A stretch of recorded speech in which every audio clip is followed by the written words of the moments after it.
面对国内诈骗问题，政府有新措施，民众若准提供口罩予这诈骗集团使用，经过检察机关告解了后，5年内所有的自动化交易的拢会先暂停，去到 ATM 抑个网络银行领钱，一天上济就是1万块。本地要伫咧明年开始实行，要有真济银行来反弹。银行局表示讲，具体执行方案抑个时间，目前是无共识的，佫需要讨论。伊叫你来收偌济啦？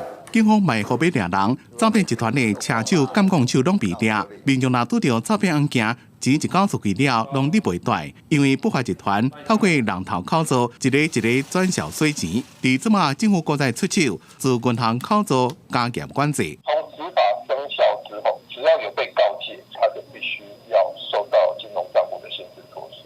伫国内人头户的问题真严重，按照即卖规定。列做警示口座了，相关的金融交易才会大幅度受限制。政府伫今年6月修法增订，提供人头口座罪。做咩也有过讲，最前防治法相关执法办法，民众若提供口座，经过警方告解了，受告解后的自动化交易，差不多全部拢冻结。未来会有一种叫做经警察机关告诫，会有这样的一个东西。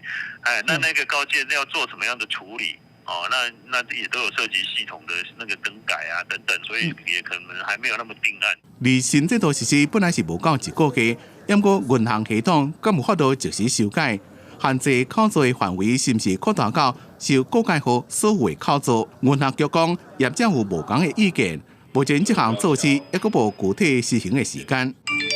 诈骗的问题真多，抑阁包括这种收袂完的钓鱼假投资的简讯。NCC 建议。按照手机的型号，会让甲 RCS 即时通讯的功能关起来，以避免受到犯罪集团透过 WiFi 加行动数据大量发送的骗人的信息。记者综合报道。